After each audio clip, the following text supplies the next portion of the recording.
अब ये एक्सरसाइज 10 का हम लोग क्वेश्चन नंबर 16 कर रहे हैं, मिसलेनियस एक्सरसाइज चैप्टर 10 का। क्वेश्चन नंबर 16 क्या है कि find the direction in which a straight line must be drawn through the point -1, 2 so that its points of intersection with the line x plus y equal to 4 may be at a distance of 3 units from the point। Question को आप pictorial समझिए। ये line है passes through -1, 2 और ये जो line है आपका x plus y equal to 4, x plus y equal to 4 इसको इंटरसेक्ट करता है।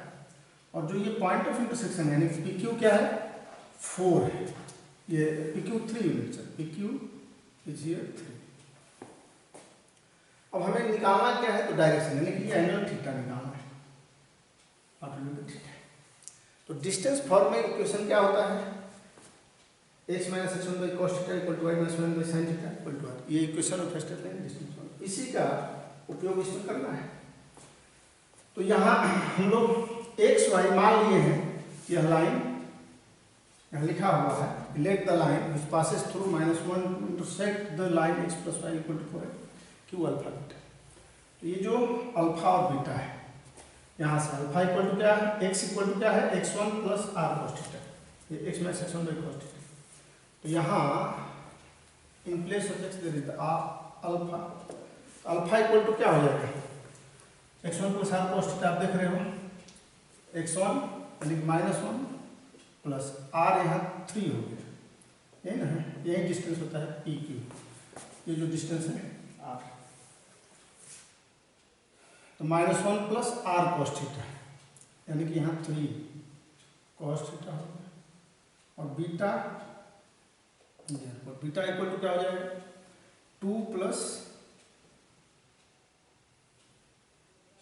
-1 प्लस ये 3 है ना, ठीक है, r का वैल्यू 3 sin थीटा।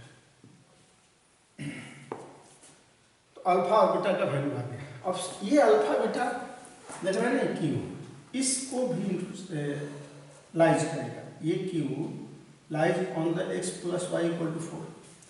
यहाँ पर लिखेंगे कि since alpha beta lies on x plus y equal to 4 therefore ये alpha value of alpha is here -1 plus 3 cos theta, इसको सेटिस्फाई करेगा। x place of x alpha हो गया -1 प्लस 3 cos थीटा और ये y यानी कि बीटा हो गया आपका 2 plus 3 sin theta equal to 4। अब इसको सॉल्व करके हमें थीटा निकालना है और ये माइनस क्या हो जाएगा 3 cos theta plus 3 sin theta equal to, ये देखिए 1 बचेगा, 1 इधर आएगा तो 3 हो जाएगा। अब हम 3 से डिवाइड कर देंगे, थ्रू 3 से dividing by both side by 3, it will be cos theta plus sin theta equal to 1। फिर अब इसको √2 से डिवाइड कर दीजिए दोनों तरफ, तो 1 by √2 cos theta plus 1 by √2 sin theta equal to ये भी हो जाएगा 1 बाई √2। हम जानते हैं अब cos पाई बाई 4 इसको लिख सकते हैं, cos pi by 4 cos theta plus sin pi by 4 sin theta. आइए 1 बाई √2 है। अब इसको देखिए cos A cos B plus sin A sin B क्या होता है cos A माइनस B होता है, तो it can be written as cos pi by 4 minus theta. इसको भी cos में ही कन्वर्ट कर लीजिए, cos पाई बाई 4 हो जाएगा। तो cos cancel pi by 4 minus theta equal to क्या हो जाएगा पाई बाई 4। तो थीटा इक्वल टू 0 हो जाएगा। देयरफॉर पाई बाई 4 ये थीटा इक्वल टू लेंगे तो pi by 4 minus pi by 4 ये तो 0 हो गया। Therefore theta equal to 0। तो थीटा इक्वल टू 0 यानी कि ये x एक्सिस के पैरेलल हो जाएगा या y एक्सिस के भी पैरेलल हो जाएगा। थीटा इक्वल टू 0 यानी कि ये जो पूछ रहा है कि व्हाट इज द डायरेक्शन, यह डायरेक्शन अगर थीटा का वैल्यू 0 आया तो यह जो लाइन है x एक्सिस के पैरेलल हो जाएगा। तो लिखेंगे कि the line is parallel to hence the line is parallel to x axis और y एक्सिस भी हो सकता है। थीटा इक्वल टू 0 आ जाएगा। मान लीजिए कि ये ऐसे भी इंटरसेक्ट करेगा इसको अल्फा पर, ये जो दिखाया गया ना अल्फा, दिखाने के लिए आपको बताया गया था।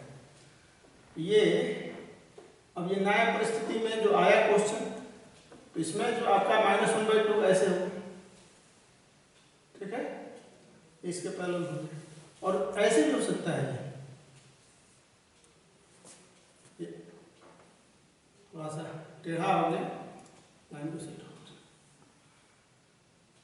तो ये लाइन या तो एक्सिस के पैरेलल वाई एक्सिस के पैरेलल हो सकता है। Question number 17, the hypotenuse of the right angle triangle has its and at the point 13 and -4 find an equation of the legs perpendicular of the triangles. कहने का मतलब क्या है कि ये हाइपोटेनस का दोनों एंड पॉइंट दिया हुआ है, -4 1 और 1 3। अब हमें निकालना क्या है कि इसका दोनों लेग का इक्वेशन एपी और ये बीपी और एपी का। हम मान लेते हैं कि ये दोनों बीपी और एपी जो यहाँ पी पर मिलता है उसका coordinate H K let the side AP and BP meet at P H K. देखिए ये जब 90 डिग्री बना तो क्या हो गया, ये 90 डिग्री बना तो इन तीनों पॉइंट से ए पी बी से हम एक सर्किल ड्रॉ कर सकते हैं, और ये ए बी क्या होगा, तो ये जो हाइपोटेनस होगा और डायमीटर ऑफ द सर्किल हो जाएगा। तो ये इसलिए दिखाया गया कि यह P अब वेरिएबल हो गया, कहीं भी इस पॉइंट पर जा सकता है, क्योंकि एक्यूरेट नहीं है भाई ये P है तो ये इधर जाएगा, ये कैसे जाएगा ए पी और ए बी का इक्वेशन। तो इस दृष्टिकोण से इसको लिया जाता है कि चलिए पी एच के है, तो हम लोग परिस्थिति जन साक्ष्य जुटाते हैं। अब इसका हम स्लोप निकालेंगे कि जब 90 डिग्री है तो स्लोप ऑफ बीपी और स्लोप ऑफ एपी निकालेंगे। तो हम जैसा जानते हैं कि y2 - y1, तो स्लोप ऑफ अगर बीपी निकालेंगे तो एपी निकालेंगे तो k - 3/h - 1 हो जाएगा, वेरी सिंपल। स्लोप ऑफ जब बीपी निकालेंगे तो k - 1/h+4 हो जाएगा।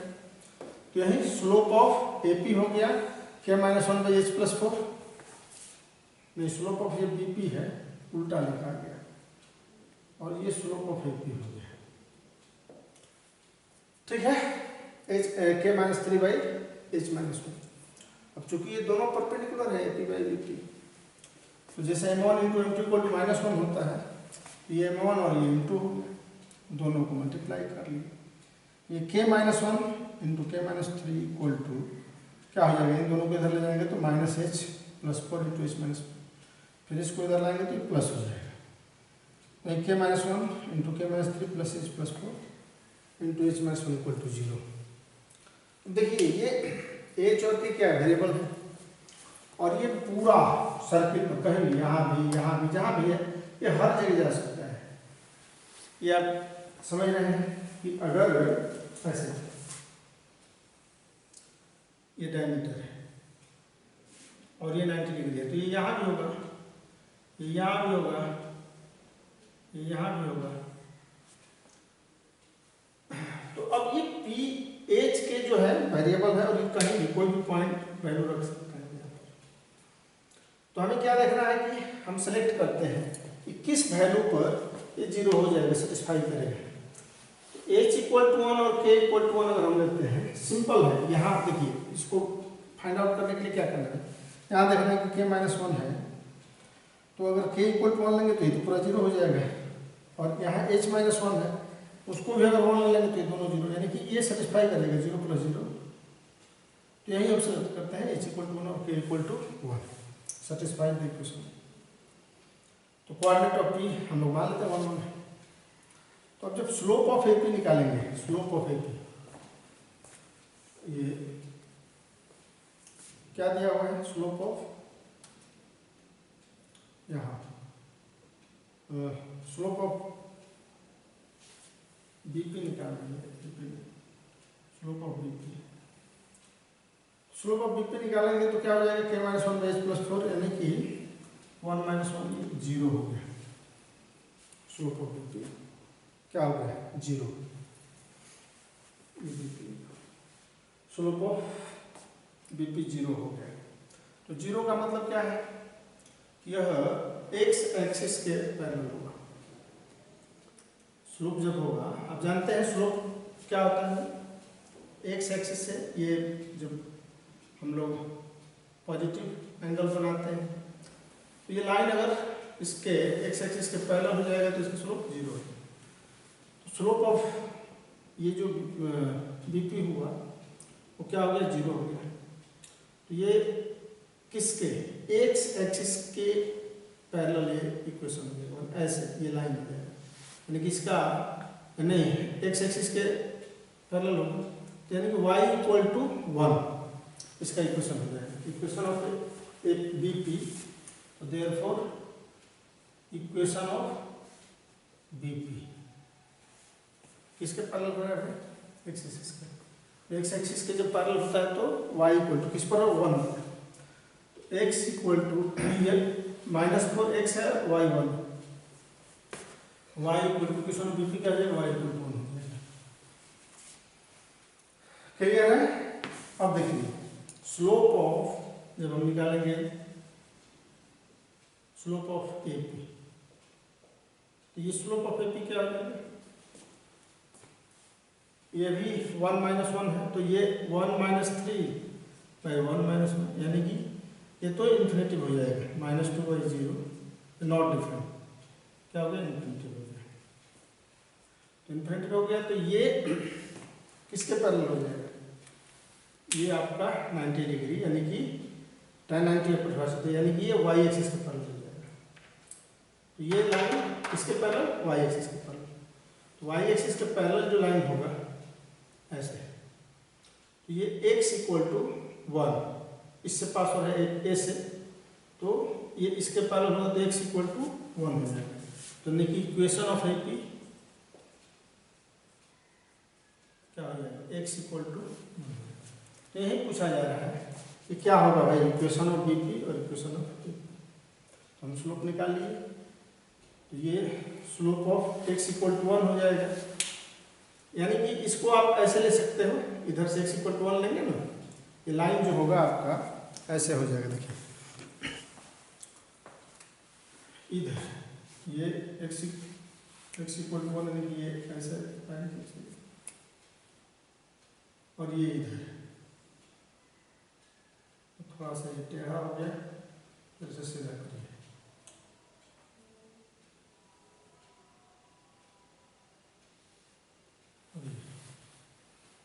ये आपका रियल, ये जो इक्वेशन है क्या हो गया, ये आपका y इक्वल टू 1 और ये x इक्वल टू, और यहाँ पे ये पॉइंट आपका ये AC, तो यही रिक्वायर्ड ट्रायंगल और ये लाइन का इक्वेशन हो जाएगा।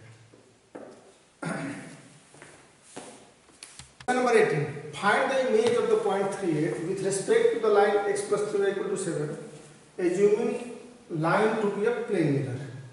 तो ये लाइन क्या है, ये जो AB x + 3y = 7 है, प्लेन मिरर। हम मान लेते हैं गिवन पॉइंट P38 है और इसका जो इमेज है Q पॉइंट वो अल्फा बीटा है। तो हम जानते हैं प्लेन मिरर का जो नेचर है, इमेज जितना डिस्टेंस पर M से जितना डिस्टेंस पर P है उतना ही M से डिस्टेंस Q का है। तो M का जो x कोऑर्डिनेट होगा वो 3 + α/2 हो जाएगा। x coordinate of M alpha + 3/2 और y coordinate of M beta + 8/2 हो जाएगा। M मिड पॉइंट हो गया। मिड पॉइंट का हम जानते हैं आराम से निकाल लेना, अल्फा + 3/2 बीटा + 8/2। अब देखिए इन दोनों का ये PQ और AB परपेंडिकुलर भी है, तो स्लोप ऑफ AB क्या हो जाएगा, ये जो गिवन लाइन है तो इसको it can be written as 3y = -x + 7, यानी कि y = -1/3x + 7/3। तो ये स्लोप इंटरसेप्ट फॉर्म में आ गया, यानी कि स्लोप ऑफ लाइन -1/3 और स्लोप ऑफ पी क्यू क्या हो जाएगा, ये बीटा -8/2 और अल्फा -3/2। अब इन दोनों का स्लोप का मल्टीप्लिकेशन करेंगे तो इट विल बी -1। तो बीटा -8 इक्वल टू, देख रहे हैं ना, बीटा -8 इक्वल टू -1 प्लस हो गया 3 इंटू अल्फा -3 हो गया, तो 3 अल्फा -9 इक्वेशन ये 3 alpha minus beta equal to 1 हो गया। और यह जो पॉइंट है एम का, एक्स कोऑर्डिनेट और वाई कोऑर्डिनेट, इस इक्वेशन को, गिवन इक्वेशन को परलाइज करेगा। ये ए भी परलाइज है ना, तो इक्वेशन ऑफ ए भी क्या है, x + 3y = 7। तो यहाँ एम लाइज है, तो ये एक्स कोऑर्डिनेट अल्फा + 3 बीटा इसके बदले और वाई को बीटा + 8/2 रखेंगे इक्वल टू 7 आ गया। अब देखिए ये 2 है, 2 एलसीएम लेंगे तो 2 2 14 हो जाएगा इधर, और ये अल्फा + 3 बीटा + 24 हो गया। बीटा + 8 है, जानते हैं बीटा + 8। तो ये अल्फा + 3 बीटा और ये 3 और 24 27 हो गया, -27 हो गया, -13 हो गया। तो दोनों को सॉल्व कर देंगे तो अल्फा बीटा निकल जाएगा, यानी 3 alpha minus beta equal to क्या है 1। तो सॉल्व करने का कई मेथड है, क्रॉस मल्टीप्लिकेशन से जल्दी हो जाता है। तो अल्फा इक्वल टू, अब इसको कवर अप करते हैं, ये 3 माइनस कितना हो जाएगा 3 × 1 -1 -13, ये हो गया आपका 13 बीटा।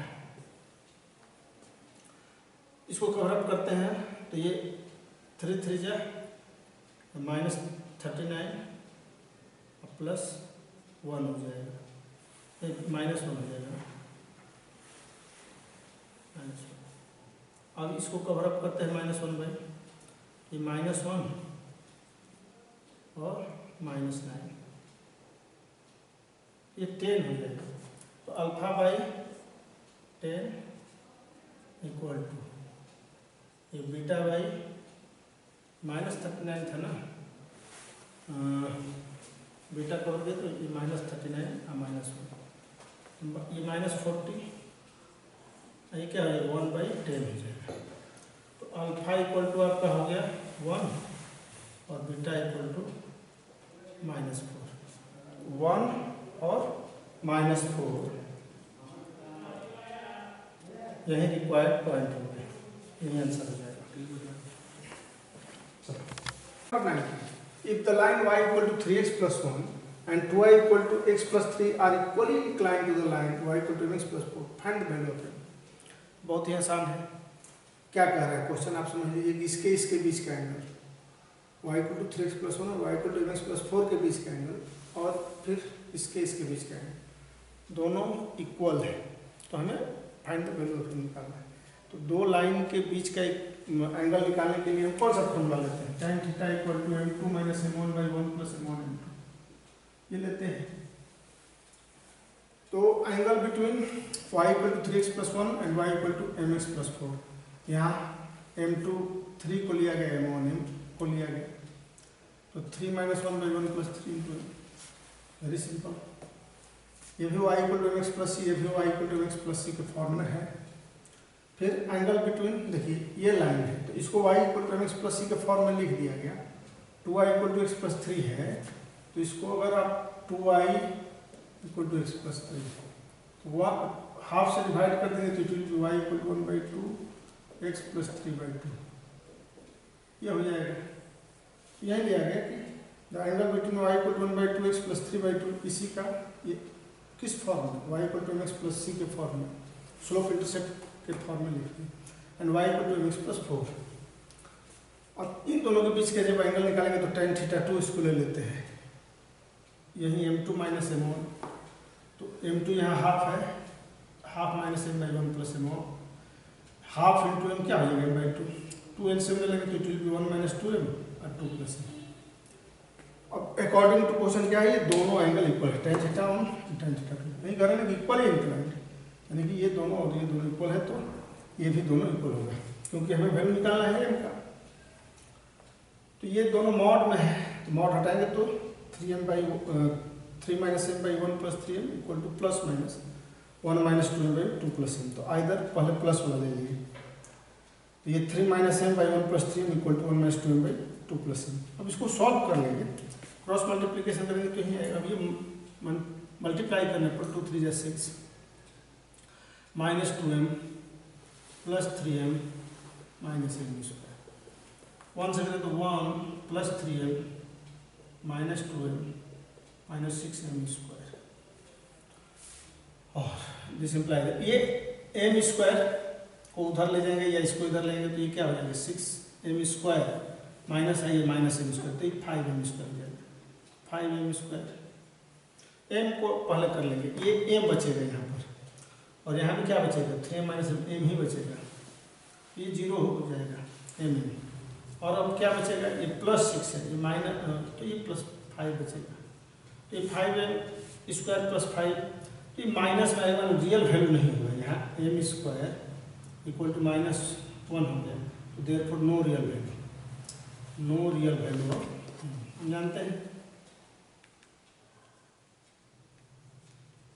ये रियल वैल्यू है। अब इसमें रियल वैल्यू हमें तलाशना है, और 3 minus M 1 plus 3 equal to क्या माइनस में लेंगे, तो है 3 माइनस एम 2 प्लस एम, ये इंटू करेंगे तो सेम चीज़ आ जाएगा, और 6 minus 2m 6 minus 2m plus 3m minus m square, यही माइनस में 1 plus 3m minus 2m minus 6m square. ये माइनस पहले इसको लिख लेंगे, ये हो गया आपका 6 minus 6 plus m minus m square minus, ये भी हो गया 1 plus m minus 6m square. तो ये माइनस जब हम माइनस मल्टीप्लाई करेंगे तो क्या हो जाएगा, ये माइनस हो जाएगा। देखिए ये जो बचा क्या बचा 1 plus m plus 6m square, ये माइनस है तो माइनस से करेंगे माइनस, ये भी क्या हो गया माइनस, प्लस। अब 6m स्क्वायर को उधर लाएंगे तो it will B 7m square, ये माइनस 2m, अब फिर माइनस 7 इक्वल टू 0 हो जाएगा, 6 इधर तो माइनस 7। अब m equal to minus b होता है ना, क्वाड्रेटिक इक्वेशन को सॉल्व करेंगे तो it will B minus b यानी कि 2 हो जाएगा, plus minus under b square यानी कि माइनस 2 का स्क्वायर तो 4 हो जाएगा। अब प्लस मैंने माइनस 4 ऐसी होता है तो इस 7 के चलते प्लस हो जाएगा, प्लस 4 इंटू 7 बाई कितना हो गया 2a, यानी कि 2 इंटू 7, ये 2 प्लस माइनस, देखिए 7 7 जब 49, अब 49 4 जाए 49 4 क्या हो जाएगा 6, और ये हो गया आपका 4 4 जा 16 9 196 प्लस 4 200 हो जाएगा, तो रूट 200, तो 200 बाई 2 इंटू 7, ये हो गया आपका 2 कॉमन कर लेते हैं तो 1 प्लस माइनस। अब ये 200 है तो इसको किए क्या हम लोग, देखिए ये 25 इंटू 8 हो जाएगा, एक 5 बचेगा 5, और ये रूट 2 बच जाएगा बाई 2 इंटू 7, तो ये 7 7 कट गया, तो वैल्यू m का क्या हो गया 2 2 कट गया, तो वैल्यू ऑफ m हो गया, therefore m equal to 1 plus minus 5 root 2 by 2 by 7, यही आपका आंसर हो जाएगा। तो वैल्यू ऑफ m यही। 20. If sum of the perpendicular distance of a variable point px y from the lines x plus y minus 5 equal to 0 and 3x minus 2y plus 7 equal to 0 is always 10, so that p must move on a line. बहुत ही आसान है, ये कह क्या रहा है कि ये दोनों गिवन लाइन है, इन दोनों पर, इन दोनों लाइन से जो पॉइंट पी एक्स वाई है उसका डिस्टेंस, मान लीजिए कि ये लाइन ऐसे है और ये लाइन ऐसे है, ये पॉइंट पी है, पी एक्स वाई है, और ये L1 और ये L2 है। तो ये दोनों का परपेंडिकुलर डिस्टेंस जो है, माने ये PM प्लस PN का सम क्या है 10। तो ये L1 x plus Y minus 5 का यहाँ से हम डिस्टेंस निकालेंगे तो क्या होगा, डिस्टेंस पॉइंट फार्मूला हम जानते हैं कि P x1 y1 है और ये ax plus by plus c equal to 0 है। तो ये जो डिस्टेंस होता है क्या होता है, ax1 plus by1 plus c by under root a square plus b square होता है। तो इसी का तो यूज करना है। तो ये यूज करके एक्स वाई से ही डिस्टेंस निकालना है। तो क्या हो जाएगा भाई, एक्स प्लस वाई माइनस 5, अब तो x1 y1 है नहीं, x से y है ना, mod under root a square plus b square, यहाँ 1 और 1 ही है, x का भी कोफिशिएंट 1 y का भी कोफिशिएंट 1, अब plus mod 3x minus 2y plus 7 under root 3 square है, प्लस माइनस 2 स्क्वायर, ये दोनों का सम क्या 10 हो। यही क्वेश्चन है, ये क्वेश्चन ही मैं लिखा हूँ और कुछ नहीं किया। अब ये मॉड हटेगा तो प्लस माइनस, ये मॉड हटेगा प्लस माइनस। अब यहाँ अगर हम लोग एलसीएम ले लेंगे और ये क्या हो जाएगा, plus minus root 13 X plus Y minus 5 plus minus root 2 13x minus 2y plus 7 equal to 10 root 26, यही हो गया। अब इसको अगर हम लोग रीअरेंज करते हैं और x कॉमन करते हैं और तो ये plus minus 13 root 13 plus minus 13 root 2 plus y common करेंगे तो plus minus 13 and plus minus root 2 अब constant term y plus minus, ये माइनस प्लस हो जाएगा, रूट 13 5, या 5 रूट 13 ऐसे लिखिए, प्लस माइनस 5 रूट 13, फिर plus minus 7 root 2 minus 10 root 20 equal to 0। इस 21 फॉर्म में हो गया। ये पूरा इक्वेशन लिखिएगा तो it is in the form of ax plus by plus c equal to 0। तो जब इस फॉर्म में हो गया तो ये शो करना है, so that p must move on a line, यानी यह जो p है किस में करेगा, मूव एक पॉइंट नहीं, p must move in a line. तो देयरफॉर ये जो आया आपका डिस्टेंस इसी फॉर्म में आ गया। तो ये किस फॉर्म में आ गया, ये इक्वेशन के फॉर्म में आ गया, स्टेट टाइप इक्वेशन के फॉर्म में, जनरल इक्वेशन के फॉर्म में। तो इसका मतलब हुआ कि p move on a line, therefore p moves always in a line. यही प्रूव करें। Number 21. Find the equation of the line which is equidistant from parallel lines. 9x plus 6y minus 7 equal to 0 and 3x plus 2y plus 6 equal to 0. यानी कि ये दो line है, दोनों parallel line है। तो इन दोनों पैरेलल लाइन से हमें उस इक्वेशन का लाइन निकालना है, उस लाइन का इक्वेशन निकालना है जो दोनों इक्विडिस्टेंस पर। ये दो लाइन दिया हुआ है, इससे इक्विडिस्टेंस पर जो लाइन होगा वो निश्चित रूप से इन दोनों के पैरेलल ही होगा। ये जो इक्वेशन है हमारा 9x प्लस 6y माइनस 7 और ये 3x प्लस 2y प्लस 6 है, दो गिवन पैरेलल लाइन्स है। देखिए ये एक्चुअल में क्या है, इसमें अगर 3 से आप मल्टीप्लाई करोगे तो 9x प्लस 6y प्लस 18 हो जाएगी। तो दो पैरेलल लाइन है तो हम जानते हैं कि x का कोफिशिएंट सेम होना चाहिए, तो इसका और इसका x कोफिशिएंट और y का कोफिशिएंट सेम है, केवल कांस्टेंट डिफरेंट है। तो अब हम जो इक्वेशन ऑफलाइन लेंगे which is equidistant from the given both line will be 9x plus 6y plus k equal to 0। तो देखिए अब क्या करना है कि हम जानते हैं कि दो पैरेलल लाइन के बीच का जो डिस्टेंस होता है क्या होता है, वही कांस्टेंट का अंतर होता है c1 minus a2 under root a square plus b square.